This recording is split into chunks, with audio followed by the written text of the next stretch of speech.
Hi, magandang gabi po sa inyong lahat for our third and final reading for the day. Tingnan naman po natin kung ano po ang makikita natin sa reading of the day. Para po sa lahat ng mga nasa Amerika, no? And ngayon po ay November 28, no? Happy Thanksgiving po sa lahat ng mga nasa Amerika, no? Thank you so much po sa lahat ng mga nasa Amerika. Happy Thanksgiving, and also sa atin din po sa Pilipinas at sa ibang parte ng mundo. Kahit po hindi natin sinicelebrate ang Happy Thanksgiving, ay ako po ay nagpapasalamat sa inyong lahat para sa ating Thanksgiving Day, no? Thank you po sa lahat ng pagsuporta nyo po sa ating channel. Okay, ngayon po titingnan natin kung ano po ang makikita natin sa reading of the day. Bakit sumasabog ang aking mga baraha?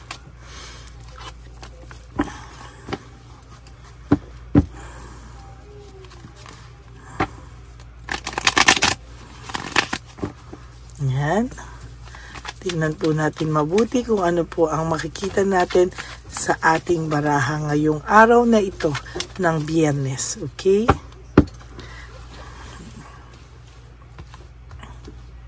Pili na po tayo ng 10.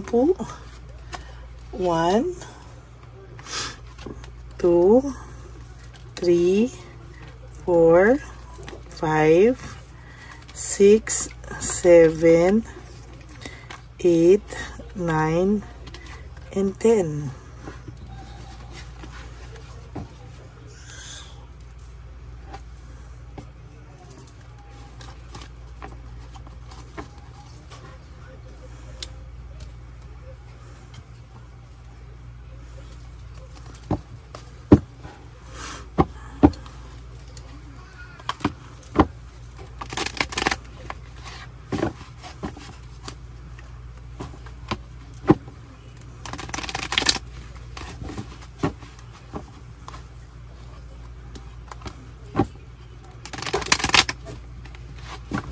Yan, bili po tayo ng 10 dito habang atin lang po muna siyang babalasahin. Ano? Okay, ngayon po tayo po ay mamili ng 10. Pasensya na po kayo, nandito po ang aking pamangkin, ano? Nasa labas, kaya mukhang may baby maingay, no? 1, 2, 3, 4, 5,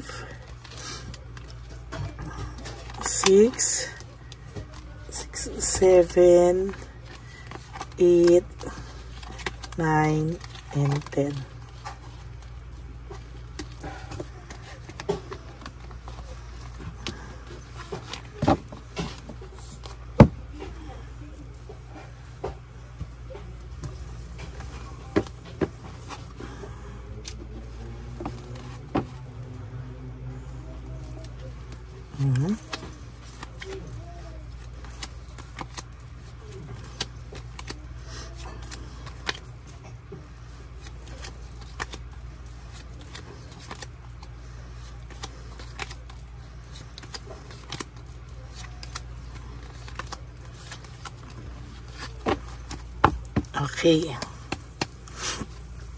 Okay, tingnan po natin ano una natin makikita. Nako, for your first card, for your third reading of the day, this is all about anxiety, trauma, and hopelessness. Kung ang tao pong ito ay binigyan ka ng sobrang anxiety, sobrang trauma, sobrang parang feeling mo hopeless na talaga yung buhay mo dahil sa taong ito, now I will tell you po, no, bumalik po sa kanya yan, no, ibinalik po sa kanya ng tadhana yan, at sa nakikita ko po dito, siya po ang naa-anxiety and natotrauma sa mga sandaling ito. No, siya po ang nakakaramdam ng too much anxiety sa mga oras na ito. Ang dami niya raw pong namimiss na chance, loss of opportunity sa mga ginagawa niya ngayon. Ano? Sana po ay kung nararamdaman mo lang po yung sincerity nitong taong to sa'yo, kahit hindi na kayo magkabalikan, yung kapatawaran lang gusto mo sanang maibigay sa kanya, no? Parang kahit papano yung manghingi man lang siya ng kapatawaran sa'yo, no? Pero sa nakikita ko po dito, no, ang totoo po ay talagang hirap na hirap po itong taong ito sa ngayon, no? Hindi po masasabi yan, pero talagang nakikita ko po dito, meron siyang no motivation, lack of passion, and uninspired, no? Ang tao pong masaya sa buhay niya ay inspired, no? Ang tao pong masaya sa kanyang araw-araw na buhay ay hindi po magiging miserable, no? Pero sa ngayon po, wala po siyang kakontentuhan sa buhay niya at talagang sa nakikita ko po ay panay conflict po ang nangyayari sa kanila ng third party. Sabog na sabog po yung relationship nila, kung meron man po itong third party. Kung wala man po, sabog na sabog po ang buhay nito sa ngayon, no? Sa ngayon po ay sabog na sabog po ang pinagdadaanan niya po talaga ay grabe matindi, kaya sabog na sabog po talaga ang taong ito sa ngayon, ano? Hindi niya po alam kung hanggang kailan niya daw titiisin ang lahat ng ito, pero sa ngayon daw po talagang ayan, oh, pareho on a Friday, oh, loss of opportunity, missed chance pareho po tayo dito, no? Ace of Pentacles or Ace of Coins, no? Talagang ang dami niya pong na-miss na chance sa buhay niya. Ang dami niyang na-miss na chance sa'yo, no? Yan kasi ang ginawa niya sa sarili niya, no? Sa totoo lang po, kahit magkahiwalay kayo, ano, aminin man niya sa'yo o hindi, for some of you, nadulas, no, kung meron kayong biglang pag-uusap, na kahit wala na kayo, gusto niya po, may control pa rin siya sa buhay mo, no? Ayaw niya pong mawalan siya ng control sa buhay mo. Ayaw niya po, no, na magkaroon ng pagbabago, no, na meron kang maging magandang buhay, na wala siya. Gusto niya po ay, naiisip mo pa rin po siya, no? Kaya po yung kung ito man po ay may karelasyon, no? Ito po ay mamatay-matay sa selos talaga sa'yo at mamatay-matay sa gigil at talagang galit sa'yo, no? Ang hirap lang po, siya na yung nakasakit sa'yo, sila na yung nakasakit sa'yo. Itong babaeng ito pa yung sobrang galit sa'yo, no? For some reason, ini-stalk ka po talaga ng inyong third party, no? Hindi po niya kasi mabalanse yung buhay niya. Very disorganized po ang taong ito, sa totoo lang, no? Disorganized po siya talaga at talagang sa nakikita ko po ay hindi po ito titigil sa susunod pong panahon, ano? Talagang sa nakikita ko po dito ay magiging malala po ang kanyang mga susunod na araw. Ayan po, no? Meron din po ako nakikita ditong freedom and explore, no? Ginusto niya pong maging free, nag-explore po siya. Kaya po, ayan, no? Meron po tayong nakikitang kikita niya po na freedom and explore. Talagang sa nakikita ko po dito, talagang akala niya po ay, ayan, no? Akala niya po ay sobrang magiging masaya siya sa pag-i-explore niya, pero hindi po, no? Para siyang biglang binuhusan ng malamig na tubig.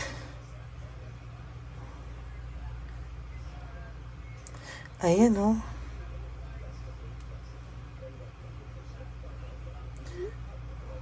Hindi po niya, sa totoo lang po, na pinapakiramdaman ko po siya ngayon, hindi niya po alam na yun yung magiging consequences ng mga actions niya, no? Hindi niya po alam na magbabackfire daw sa kanya yung ginawa niya po sa'yo, no?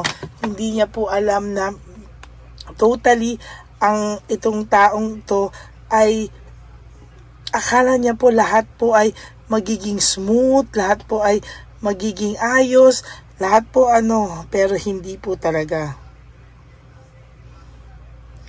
Ayan, oh. Hindi niya po akalain na makakaramdam po siya ng too much karma, no? Na babalik sa kanya lahat ng ginagawa niya, no? Ayan, oh. Meron po talaga sa inyong nai-insecure, no? Talagang punong-puno ng insecurity sa inyo at hindi po ito na mabago-bago, oh. Hindi niya po ito, kumbaga sa gigil, no? Gigil na gigil po ito sa inyo talaga. No? Gigil na gigil po yan sa inyo talaga, sinasabi ko sa inyo. At talagang hindi po yan titigil hanggang hindi po kayo, hindi niya po nakikita na naghahabol kayo sa kanya, na siya pa rin, ano? Pero pag pinakita niyo po sa kanya na wala na siya sa buhay niyo, sinasabi ko po sa inyo, hindi niya po kakayanin, no? Pinakikita niya po na marami siya ngayong pera, pinapakita niya na masaya siya, but the truth is, lahat po yan kabaliktaran. It's all about the show, no? Show lang po yan, nagpe-pretend siya, show lang po yan. Sa totoo lang po, ayan, no, mixed emotions po siya, no? Mixed emotions siya, at hindi niya po alam kung hanggang kailan niya kayang itago yung mga ganitong sitwasyon, no? Ayan, no?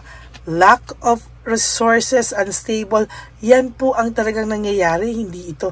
This is all about the show. Ito po talaga, very unstable siya, financially, mentally, emotionally, talagang hindi po siya stable, unstable siya.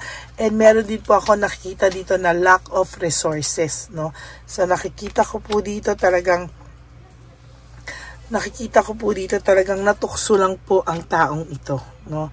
Financially natukso siya, material things natukso siya, lust, sex, and new relationship na akala niya po ay magiging mas makulay ang mundo niya. Yun pala po hindi, no? Yun pala ay hindi. There is also this loss, grief, and self-pity. Most of the time, pag nai-stalk to at maayos ka, hindi po ito nawawala sa'yo, no? Kahit po sabihin ko sa'yo, hindi kayo friends, na mag-block po kayo, pero meron po siyang way on how to stalk you, no? Ini-stalk ka po niya talaga, no? Parang ginusto niya po nung una magkaroon ng fresh start, beginnings, no? Pero sa totoo lang po, napalpak po siya, naging closing pa po ng buhay niya, no? Naging dishonest po siya sa iyo, and very, very unfair, no? Talagang unfair po siya sa iyo ngayon. At sinasabi ko po sa iyo, distracted ang tao mo, ang person mo, no? Ayan nga po, distracted, distraction, lack of rewards, lack of resources, and lack of resources and lack of rewards is one meaning lang po yan, ano? Talagang hirap na hirap po siya ngayon. At hindi niya po alam kung ano po ang kanyang gagawin, no? Pinagsisihan niya po ang pag-alis niya sa buhay mo, lalo na po dun sa mga tao na in-stalk lang po, no? Ginosting, not in-stalk. In-stalk ka niya dahil po ginosting ka nito, kaya ngayon gusto niyang malaman sa'yo kung ano po at kamusta ka daw ba, no? Pero wala na po siya magawa, kaya hanggang ngayon po, everyday, ito po ang nararamdaman niya, emptiness. Emptiness po ang nararamdaman niya. May kakulangan sa buhay niya. Meron sa buhay niya na parang hindi niya maintindihan kung ano, no? Hindi niya maintindihan bakit araw-araw na ginawa ng Diyos, malungkot po siya, no? So yan po ang ating third reading of the day. I hope po naka-resonate kayo. Sandali, buksan ko lang po ang aircon.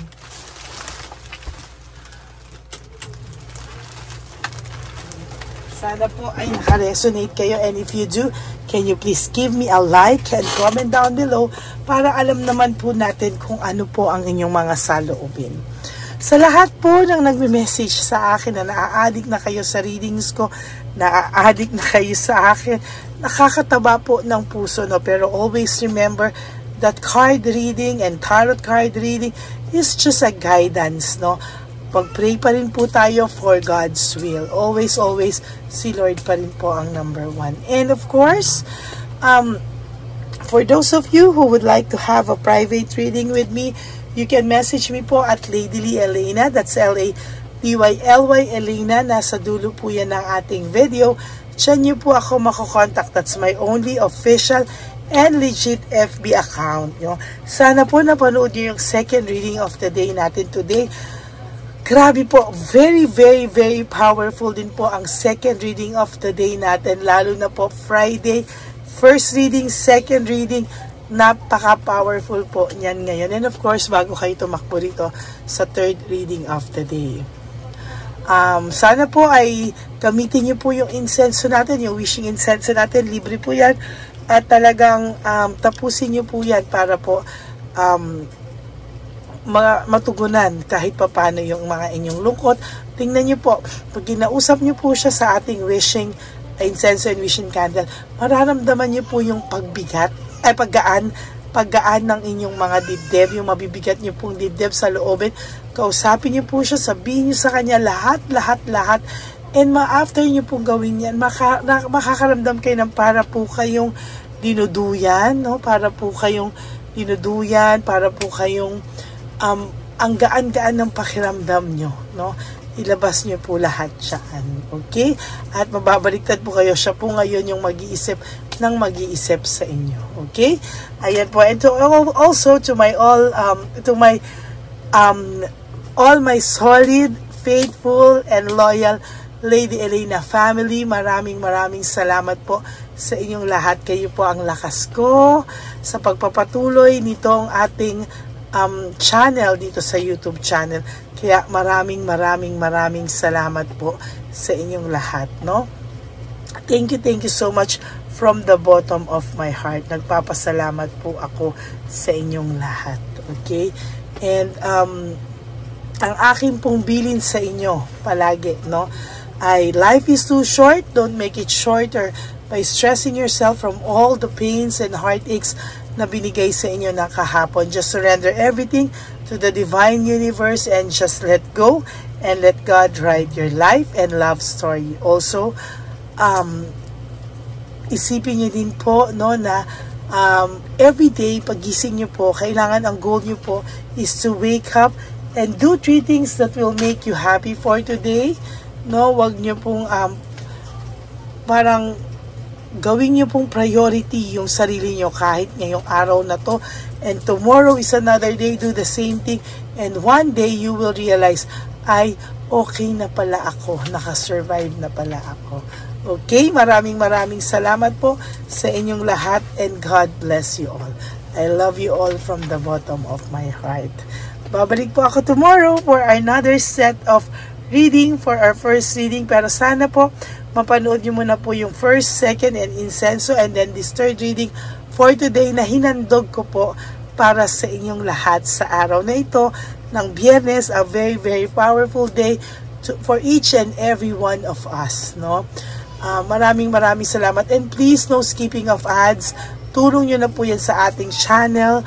At kung sino man po ang gusto magbigay sa inyo ng super thanks, I would really welcome that and appreciate that from the bottom of my heart.